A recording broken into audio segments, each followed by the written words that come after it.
Caleb Talbott invests hour after hour into one of his passions, motocross racing, and certainly a week like this helps him take that passion to the next level. But he also invests lots of time into his personal relationship with Jesus Christ. He does that through personal Bible study, prayer, hanging out with other Christians, a commitment to his church family, and to the fellowship of Christian athletes.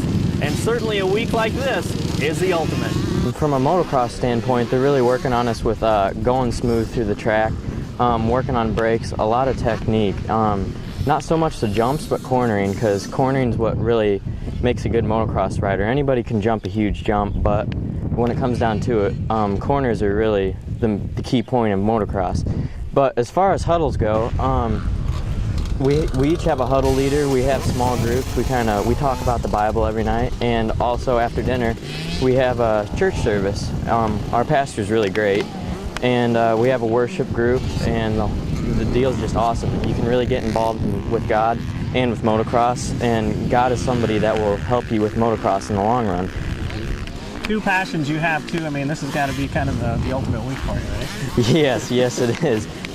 You know, there's not a whole lot of things around here like this that we can do, but you know, my parents are such great people. They scraped together everything they had, and along with you guys sponsoring me to come down here, and it's been a great week and well worth it. Mm-hmm. Tell me what your encouragement would be to other kids. You know, it's like, wow, 5 days, that sounds like a long time.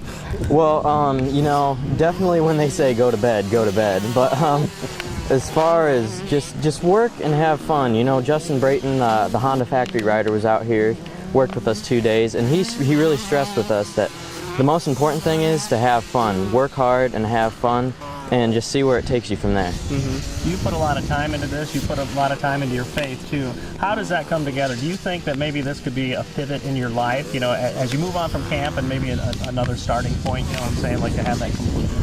Yeah. God definitely helps me with my riding. I mean, you can't be worried when you're going 40 some miles an hour and hit a huge jump out there if you're going to crash or not. You really got to trust God and believe that He'll keep you safe out there. Mm-hmm. Do you find that maybe this is might be that thing that stirs you to do the same thing as a student, as a son? Like, you know, Christ obviously needs to be incorporated into every part of your life, right? Yeah, you know, He's real important to me, and I pray before I ride. I even pray in school sometimes before I take a test. But yeah, He's a good friend. You just gotta want to do it. Most of it's all mental. So a lot of our camps have about half the kids that know Christ and half that don't, and so it's a little bit of a challenge when we start off because they don't necessarily know church vocabulary. Maybe they've never been to chapel, never sang songs, you know, and that kind of thing. But as the week goes on, they get used to that. We use our huddles and small groups, and they start feeling comfortable, and there's more discussion, and ultimately, we have 35% of the kids make decisions for the Lord for the very first time. Mm-hmm. Where do you think excellence fits into that too? I mean, this is a fine track. I'm sure you guys have really done a great job picking out the wonderful places to do it, to draw kids in the first place, right? Yeah, for us, there's, you know, excellence obviously hits every aspect. Whether it's the track, whether it's the facilities, staff. But for us, icebreakers are huge. Our kids come from 3 or 4 different states.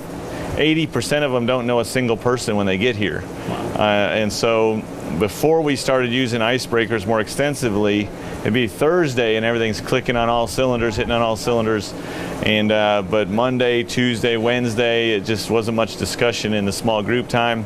So we really strive with icebreakers that's really the most pivotal thing for us, Monday, Tuesday. Mm-hmm. Get the icebreakers, learn each other's names, get them, you know, where they feel comfortable, because even a shy kid at home talks all the time. Right. So that's kind of our goal. Take these introverted kids that race dirt bikes and get them comfortable so they're willing to share and discuss ultimately, you know, faith and where they're at with Christ. How effective is this model, you know, that they're drawn here, you know, by motocross, and Christ is right in the middle of it all? It's pretty sweet. A lot of camps, you know, they don't have extreme sports, you know, Christian extreme sports camps, and for FCA to have something like this, it's really special, because all the other camps, it's all about the worldview and all about winning and stuff like this. But this is just fun, it's relaxing, and you get to do more than life about more than just dirt bikes. It's more about, you know, Christ and having fun and stuff like that. I was in a Bible study group with you guys that I attended every Sunday night. throughout high school, you know, I'd like to do more camps like this through FCA and get involved with FCA as much as I can, maybe spread it around my school a little more, get some of the people in my school to come to our FCA group. And obviously you could say a lot, you know, you could probably explain motocross to a lot of people too, but Yeah. you find that maybe your courage to share your faith might step up out of this too, like, you know, to proclaim Christ. It's like you can proclaim what it is to be a great moto guy, but Yeah. can you do that? You know, it's great to be here with other Christians that share your love for the sport and everything, but through this FCA group, with being with other teens back at our school that have the same faith as you, it's easier to stand out and share the word with the people around you. And as you look at the character of some of these guys that are teaching too, I mean, what great role models, I'm sure, for you. Oh yes, Justin Brayton, huge fan of him. He's a great guy, real humble, knows what he's doing, and like Bubba Pauly, he's just worked wonders. He's a huge help out here. All the pros, all the instructors, the huddle leaders, everybody that makes this happen. It's just all great that they can be around to help us with this.